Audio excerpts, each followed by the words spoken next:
룻기 4장 13절에서 17절 말씀 우리 한 절씩 읽도록 하겠습니다. 제가 먼저 읽겠습니다. 이에 보아스가 룻을 맞이하여 아내로 삼고 그에게 들어갔더니 여호와께서 그에게 임신하게 하심으로 그가 아들을 낳은지라.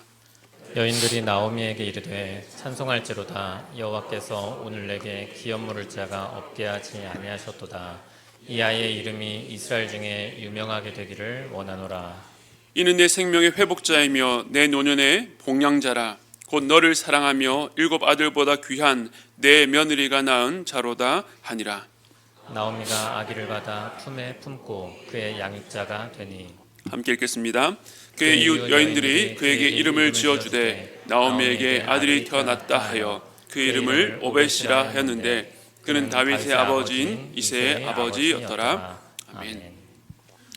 네, 오늘은 숨어 계시는 하나님이라는 제목으로 룻기서 마지막 말씀이자 또 이번 올해 마지막 줄 말씀을 함께 나누도록 하겠습니다. 나오미의 고난과 룻의 믿음, 그리고 하나님께서 이방인 룻을 어떻게 지난주에는 하나님께서 이방인 룻을 어떻게 당신의 날개 그늘 아래로 인도하셨는지를 우리가 함께 보았습니다. 하나님은 보아스를 당신의 헤세드, 신실한 사랑을 나타내시는데 사용하셨습니다. 보아스는 고엘로서 대가를 지불하고 룻을 품었으며 또 룻은 그에게서 여호와의 날개 아래의 보호를 보았습니다. 이렇게 지난 3주간 나오미와 룻, 보아스의 세 인물에 대해서 함께 나눴는데 이제 하나님에 대해서 나누려고 합니다. 특별히 오늘은 본문 중심의 주제보다는 룻기서 전체를 살피고 설교하려고 합니다. 저는 룻기서를 읽을 때마다 오늘 설교의 제목처럼 하나님께서 자신을 숨어 계시는 분으로 소개하고 있다라는 생각을 하게 됩니다. 룻기에 보면 룻과 나오미 또 보아스 등 여러 사람들의 말 속에 여호와의 이름이 고백되지만 다른 성경처럼 하나님께서 전면적으로 드러나셔서 일하지 않으십니다. 아브라함이 이삭을 바치려 할 때에 그 칼을 멈추게 하셨던 하나님, 애굽의 열장과 이스라엘의 광야길 가운데 또 여러 전쟁과 선제를 통해서 역사하셨던 하나님, 포로된 땅, 사자굴과 풀무불 사이에서도 그 백성들을 보호하셨던 하나님, 이처럼 하나님께서는 성경 곳곳에서 나타나셔서 주권적으로 그 역사를 이끌어 가셨습니다. 그런데 이 룻기에는 그러한 하나님이 보이지 않는 것 같습니다. 하나님은 어디에 계십니까? 우리도 때로 우리의 인생을 바라보면서 이런 질문을 하게 됩니다. 예배드리며 말씀과 기도 가운데 하나님께서 계신 것 같은데 정작 절실한 도움이 필요할 때에 나타나셔서 돕지 않으시는 것 같습니다. 어느 길로 나아가야 될지 모를 때에 가르쳐주지 않으시고 침묵하시는 것 같습니다. 성경 곳곳에서 기막힌 방법으로 역사하셨던 그 하나님께서 왜 나의 삶 속에는 보이지 않는지 답답하기만 합니다. 그런데 이 룻기를 자세히 보면 하나님께서 전면에 드러나서 일하지 않지만 다른 어떤 성경과 비교해봐도 뒤지지 않을 만큼 하나님의 일하심을 발견할 수 있습니다. 하지만 그 일하심이 그 일상과 주변 환경에 스며들어 있기 때문에 자세히 들여다보지 않으면 알아차릴 수가 없는 것입니다. 룻기에는 몇 가지 단서들을 찾을 수 있는데요. 먼저 지난 1장에서 룻과 나오미는 깊은 고난 중에 믿음으로 결단해서 이 베들레헴으로 돌아오게 되었습니다. 하지만 그들이 맞이한 현실은 하나님의 위로나 드라마틱한 회복이 아니라 사람들의 수군거림이었습니다. 결코 달갑지 않을 사람들의 과도한 관심들, 이들은 그 시간들을 견뎌내야 했습니다. 그런데 룻기 1장 마지막 부분을 보면 룻기 1장 22절입니다. 우리 함께 읽겠습니다. 시작. 나오미가 모압 지방에서 그의 며느리 모압 여인 룻과 함께 돌아왔는데 그들이 보리 추수 시작할 때 베들레헴에 이르렀더라. 그들이 돌아온 시기가 보리 추수 시작할 때였습니다. 마치 소설의 복선처럼 앞으로 일어날 회복을 암시합니다. 그러니까 1장의 첫 부분에 이스라엘의 흉년과 떠남으로 시작했던 이야기가 돌아옴과 추수로 끝이 납니다. 눈물로 씨를 뿌린 것에 대해서 풍성한 수확을 기대하는 추수, 인생의 흉년을 만난 이들에게 기쁨과 즐거움을 회복시켜 주실 그 하나님의 숨은 뜻이 보리 추수라는 시기와 맞물려 있습니다. 그리고 이 추수하는 시기는 바로 다음 장에서 룻과 보아스가 만나게 되는 결정적인 계기로 작동합니다. 이 만남의 장면 속에서도 숨어 계시는 하나님의 일하심을 발견할 수가 있는데요. 룻기 2장 3절과 4절 상반절까지 우리 함께 보겠습니다. 시작. 룻이 가서 베는 자를 따라 밭에서 이삭을 줍는데 우연히 엘리멜렉의 친족 보아스에게 속한 밭에 이르렀더라. 마침 보아스가 베들레헴에서부터 와서 룻이 엘리멜렉의 친족인 보아스의 밭에 가게 된 것은 우연히 간 것이었습니다. 정해진 일터가 있는 것이 아니었기 때문에 그저 베는 자를 따라가서 갔기 때문에 이 밭에도 갈 수 있고 또 다른 밭으로 갈 수도 있었습니다. 그런데 그곳에서 보아스가 나타난 것을 두고 성경은 마침이라고 설명합니다. 즉 우연이라고 하는 것은 인간의 관점입니다. 인간에게는 전체를 보는 그림이 없고 모든 만물이 어떤 방식으로 작동하는지 모르기 때문에 그저 우연이라고 말할 수밖에 없습니다. 일상에 일어나는 많은 일에서 그 특별한 의도와 의미를 알 길이 없어서 사람들은 우연히 일어난 일이라고 생각합니다. 하지만 이 우연에 대한 하나님의 응답은 마침입니다. 사람들이 보기에 룻은 우연히 그 밭에 이르게 되었다라고 생각하겠지만 전체를 주관하시며 모든 만물을 다스리시는 하나님께서는 마침으로 응답하셨습니다. 우리의 삶에도 마찬가지입니다. 우리의 삶에 우연히 일어난 것은 아무것도 없습니다. 그런데 사람들은 자꾸 내 인생은 우연히 이곳에 이르게 되었고 우연히 일어난 어떤 사고나 일로 인해서 내 삶은 전혀 엉뚱한 방향으로 뒤틀렸다라고 생각하기도 합니다. 우리의 인생이 우연이라는 그 불명확함에 둘러싸여 있다라고 생각하니까 우리 앞에 무슨 일이 또 언제 일어날지 몰라서 항상 불안할 수밖에 없습니다. 그러나 우리의 삶은 망망한 바다에 떠있는 돛담배 같이 알 수 없는 바람에 떠밀려가는 인생이 아닙니다.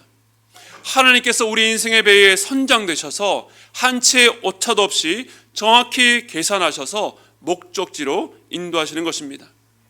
하나님께서 내 삶에 일어난 모든 일을 주관하신다는 믿음이 있다면 우연처럼 보이는 일 속에서도 우리는 하나님의 마침을 찾아내고 하나님의 일하심을 발견할 수 있습니다.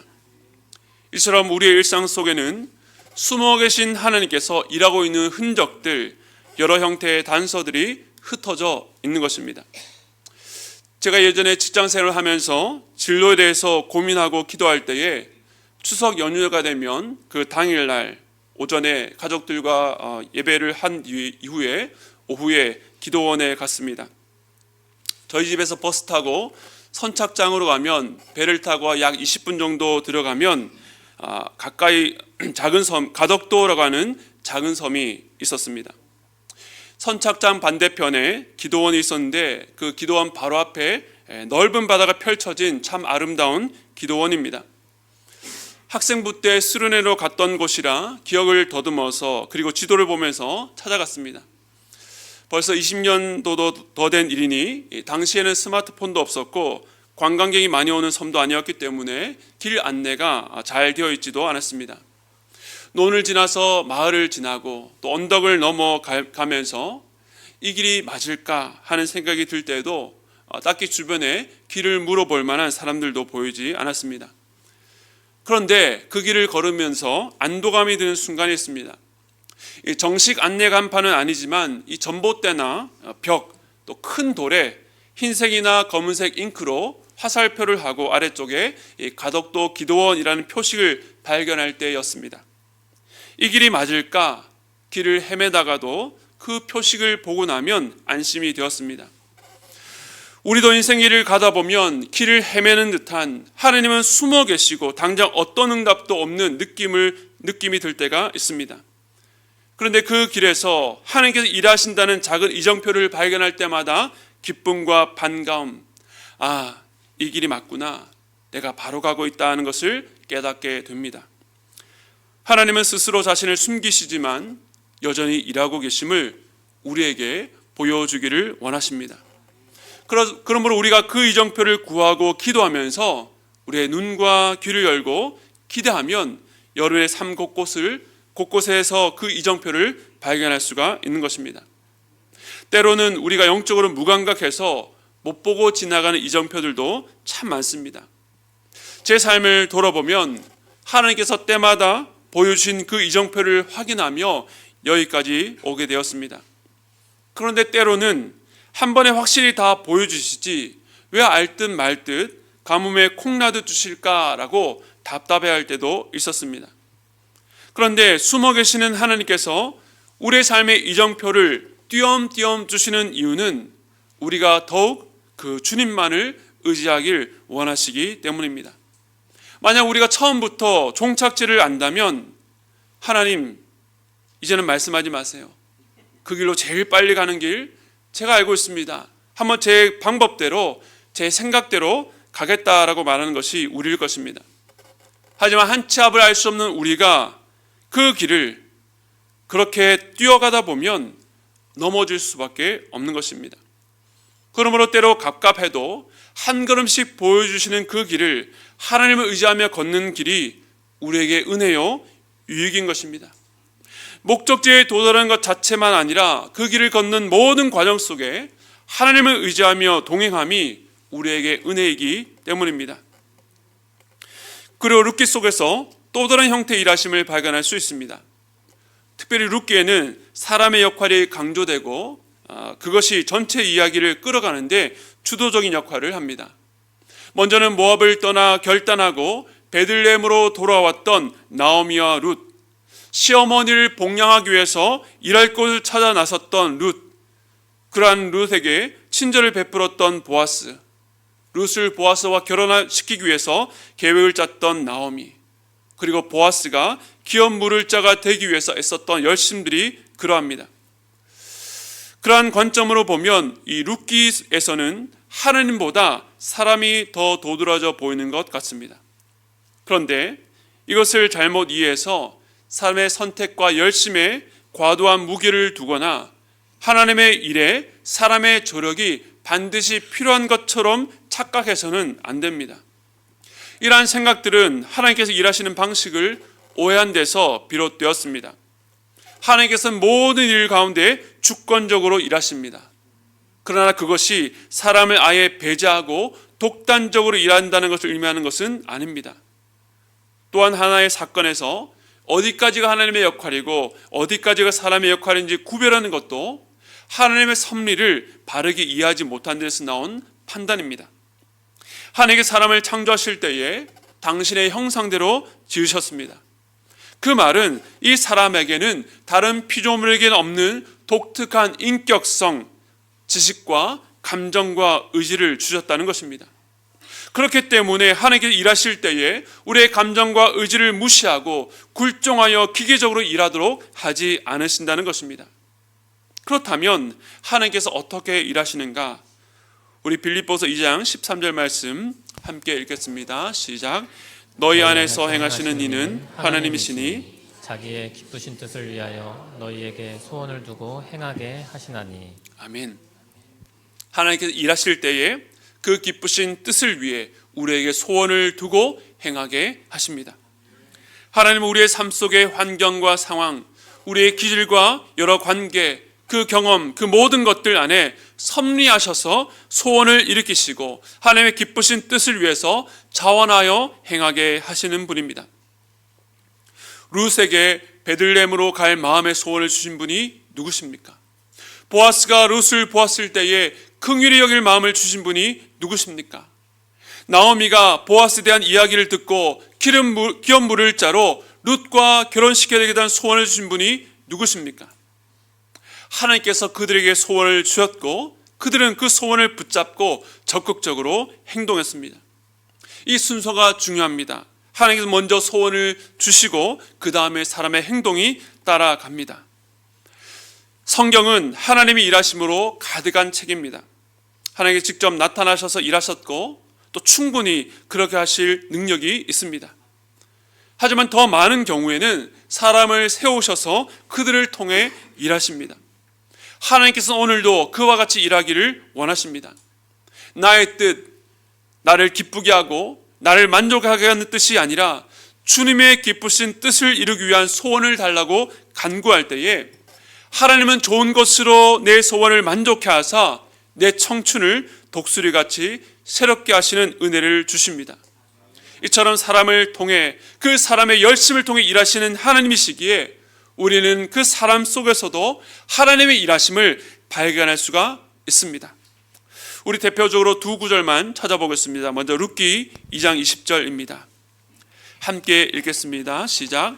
나오미가 자기 며느리에게 이르되 그가 여호와로부터 복받기를 원하노라. 그가 살아있는 자와 죽은 자에게 은혜 베풀기를 그치지 아니하도다 하고 나오미가 또 그에게 이르되 그 사람은 우리와 가까우니 우리 기업을 물을 자 중에 하나이니라 하니라. 아멘. 나오미는 밭에서 보아스가 룻에게 큰 은혜를 베푼 이야기를 듣고 그가 살아있는 자와 죽은 자에게 은혜 베풀기를 그치지 아니하도다라고 고백했습니다. 여기서 말하는 그는 분명 보아스입니다. 하지만 보아스가 이방 여인 룻에게 베푼 것들은 여호와의 날개의 보호를 기대하며 돌아왔던 나오미와 룻이 경험한 첫 번째 은혜였습니다. 그러므로 여기서 말하는 그는 단지 보아스에게 그치지 않습니다. 눈에 보이는 보아스를 넘어 살아있는 자와 이미 죽은 엘리멜렉 그리고 말론을 향해서도 잊지 않으시고 은혜를 베푸시는 여호와 하나님을 바라보게 됩니다. 이방 땅 모압에서 남편과 두 아들을 차례대로 잃었을 때에 하나님의 긍휼과 자비가 내게서 끊어졌는가? 얼마나 두렵고 불안했을까요?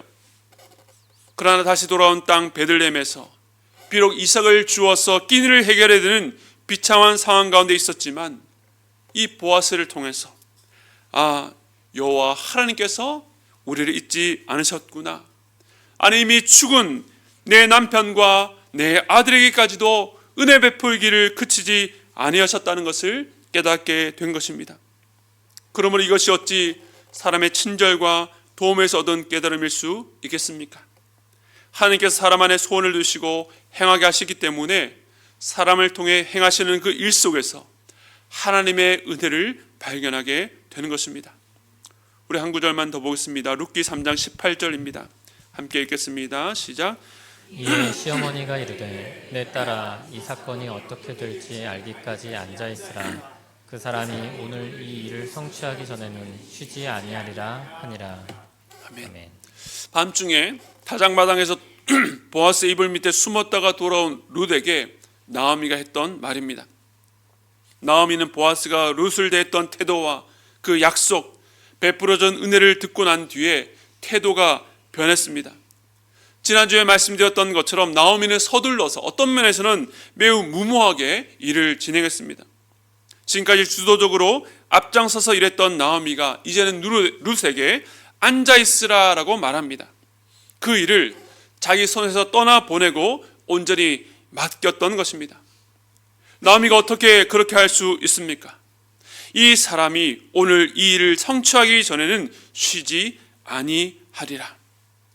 보아스가 기업 물을 자의 역할을 이행하기 위해서 미루지 않고 열심으로 이루리라는 믿음이 생겼기 때문입니다. 제가 이 말씀을 읽을 때 떠올랐던 말씀이 시편 121편 3절과 4절입니다. 여호와께서 너를 실족하지 아니하게 하시며 너를 지키시는 이가 졸지 아니하시리로다. 이스라엘 지키시는 이는 졸지도 아니하시고 주무시지도 아니하시리로다. 아멘. 여호와는 졸지도 주무시지도 않으시고 우리를 지키시며 실족하지 않게 하십니다. 하나님은 당신의 일을 이루기까지 쉬지 않으시는 분입니다. 이 믿음이 없었다면 앉아 있을 수가 없습니다. 나오미에게 앉아 있다는 것은 손 놓고 아무것도 하지 않는 것이 아니라 적극적으로 하나님께 맡기는 믿음의 행위였습니다. 물론 문제 해결을 위해서 발벗고 뛰어야 될 때가 있습니다. 그러나 모든 것을 우리가 움직여야 다 해결할 수 있는 것은 아닙니다. 어느 순간에는 가만히 앉아서 하나님께 모든 것들을 맡겨야 될 때가 옵니다. 개척을 준비하고 지금까지 교회를 섬겨오면서 하나님 앞에 담대하게 드리는 기도 제목이 있습니다. 저의 교회가 아니라 주님의 교회이니 주님께서 책임져 달라는 기도입니다. 저는 최종 책임자가 아니니 아무것도 안 하겠다는 것이 아닙니다. 교육자를 청빙할 때도, 교사와 순장, 봉사자를 세울 때도 열심히 찾고 권면하지만 마지막에 이런 말씀을 드릴 때가 있습니다. 집사님, 제가 권면하지만 목사의 권면이 하나님의 뜻은 아닙니다. 그러니까 거절하셔도 절대 불순종이라고 생각하지 마세요. 기도하시고 결정하시면 뜻대로 따르겠습니다. 제가 그렇게 권면드릴 수 있는 이유는 하나님께서 이 일을 성취하시기까지 쉬지 않으실 줄을 믿기 때문입니다. 룻기에서 사람들이 열심히 일하고 있지만 믿음의 사람들은 그 속에서 하나님께서 그들을 통해서 일하고 계신 것을 볼 수 있습니다. 이처럼 숨어 계시는 하나님은 우리의 삶 속에 숨겨놓으신 여러 단서와 이정표를 통해, 그리고 그 기쁘신 뜻을 위해서 소원을 주셔서 일하는 사람을 통해 일하고 계심을 말씀해 줍니다. 이런 흐름 속에 오늘 본문을 보면 매우 독특한 점을 발견하게 되는데요. 우리 룻기 4장 13절 말씀 함께 읽겠습니다. 시작. 이에 보아스가 룻을 맞이하여 아내로 삼고 그에게 들어갔더니 여호와께서 그에게 임신하게 하심으로 그가 아들을 낳은지라. 아멘. 보아스가 기업 물을 자의 자격을 얻고 룻을 맞이하여 아내로 삼았습니다. 그리고 아들을 낳았는데 그 사이에 들어간 말이 무엇입니까? 여호와께서 그에게 임신하게 하심으로. 지난 1장에서 여호와께서 자기 백성을 돌보사 양식을 주셨다는 말과 또 나오미가 돌아온 길에서 여호와의 손이 나를 치셨다는 말씀 이후에 처음으로 하나님이 주어로 등장해서 직접 행동하신 문장입니다.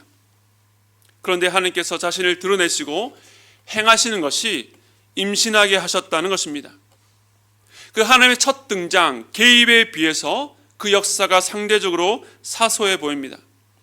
물론 요즘에는 난임으로 고생하고 또 임신을 위해서 애쓰는 가정이 많기 때문에 출산이 하나님의 은혜라는 것을 절감하지만, 과거에 산하제한을 둘 정도로 아이가 많던 시대는 임신을 당연한 것으로 여겼습니다. 그러나 남녀가 결혼해서 아이를 낳는다는 것, 임신은 당연한 것이 아니라 생명의 주인 되신 하나님께 역사하신 열매입니다. 특별히 성경에서 난임 끝에 얻은 임신은 하나님께서 당신의 구속 역사를 이끌어 가시는 결정적인 사건이 되기도 했습니다. 사라와 리브가, 라헬과 한나, 그들 모두 불임으로 고통받았습니다. 그러나 하나님께서 그들의 태를 여셨을 때에 그 태어난 아이를 통해 역사의 전환이 일어났습니다.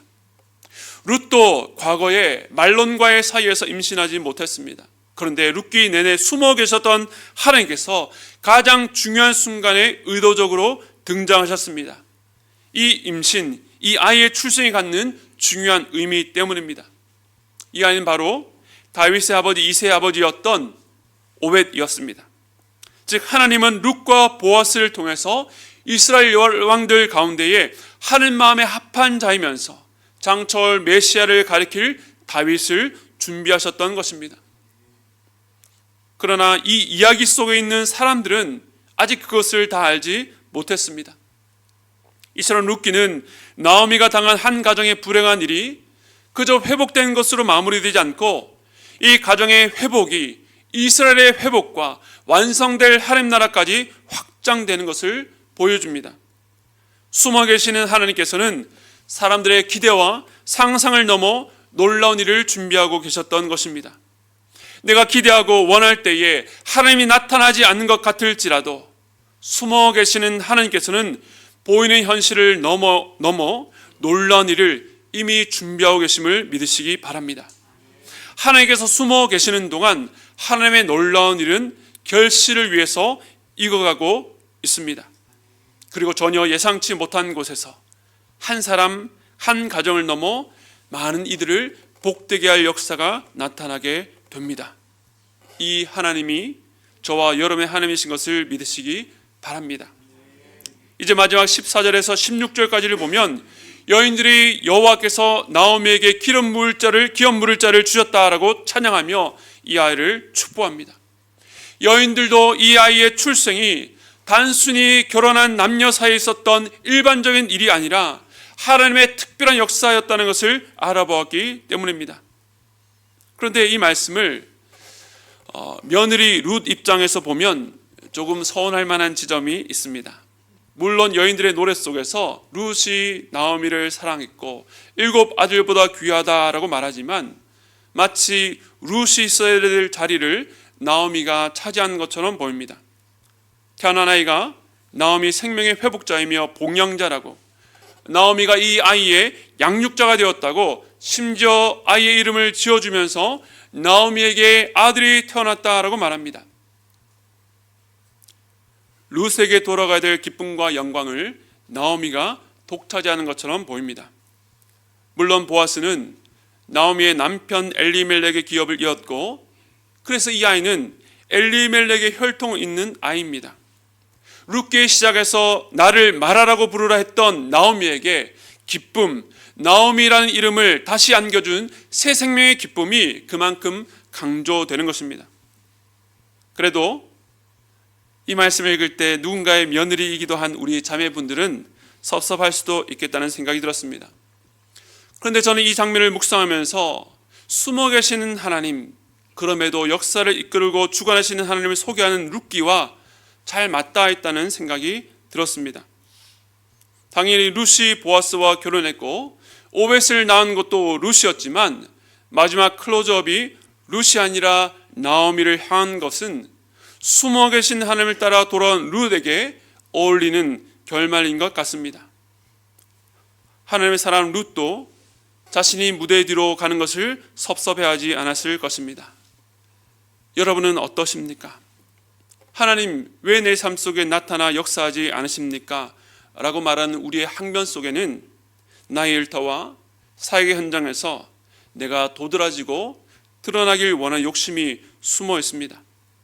하나님께 칭찬받으면서도 기왕이면 사람들 사이에서 인정받고 싶은 사람이 되는 것은 당연한 마음일 것입니다.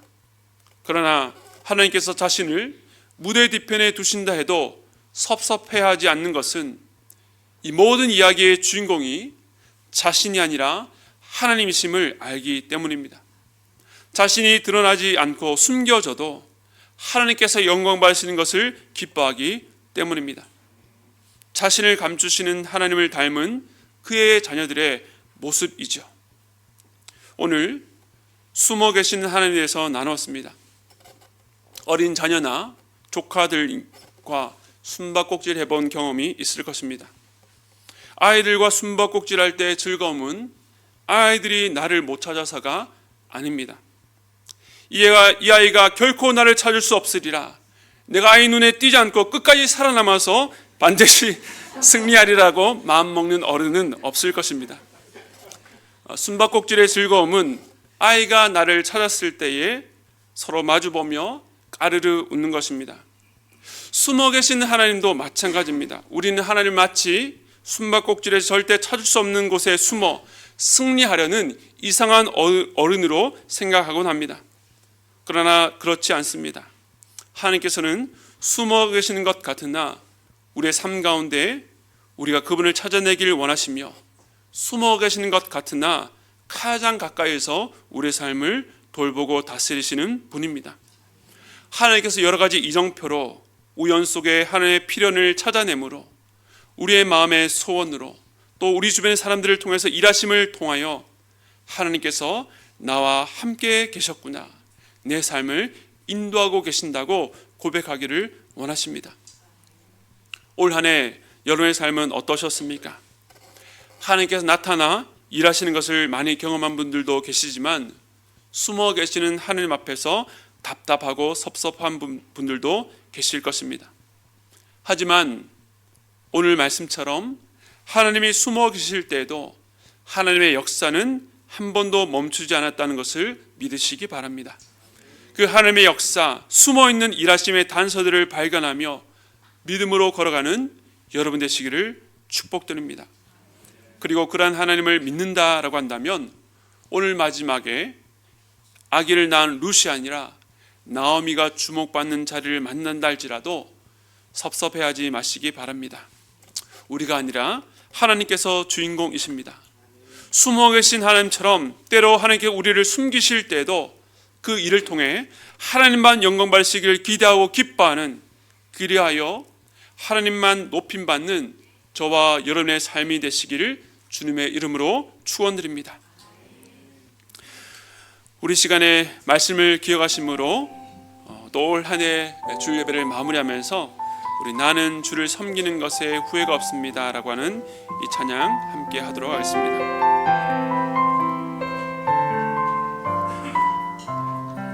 나의 평생에 가장 복된 일은 내가 예수님을 만난 것이라. 나의 평생에 가장 잘한 일은 내가 예수님을 주로 섬긴 것이라. 이 세상 살 동안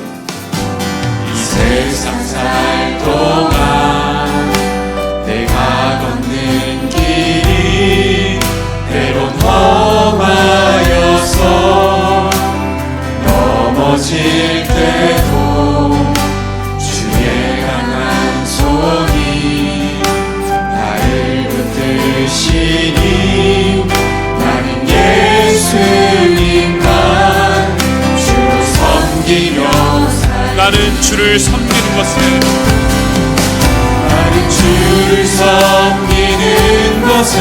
후회가 없습니다. 내가 걸어온 모든 시간 다 주의 은혜니 내가 걸어갈 모든 날도 주만 섬기며 살림 오직 예수님을 부르며 살아가리니. 이절로 찬양했습니다. 이 세상 살 동안 내가 걷는 길이 때로 험하여서 넘어질 때도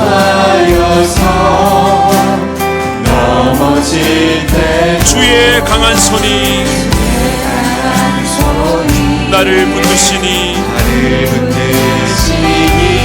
나는 예수님만 주로 섬기며 살리. 함께 고백했습니다. 나는 주를 섬기는 것에 주를 섬기는 것에 후회가 없습니다. 내가 걸어온 모든 시간 다 주의 은혜니 내가 걸어갈 모든 날도 주만 섬기며 살리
이것이 나의 간증이요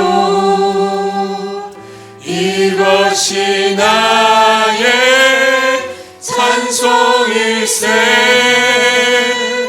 나 사는 동안 끊임없이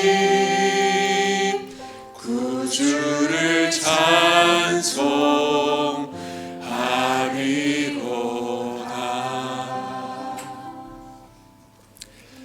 여러분, 한 해를 마무리하면서 또 다가올 새해를 맞으면서 우리가 방금 고백했던 것처럼 나는 주를 섬긴 것에 후회가 없습니다, 이런 고백을 할 수 있기를 바랍니다. 내가 원하는 때에 하나님께서 나타나셔서 내가 원하는 것을 주지 않으셨다 할지라도, 내가 애쓰고 수고한 것에 내 주변 사람들이 알아주지 않는다 할지라도, 나는 그 숨어 계신 것 같은 하나님의 역사와 일하심, 그 단서들을 내 삶 곳곳에 바라보며 그 하나님을 찬양하겠습니다.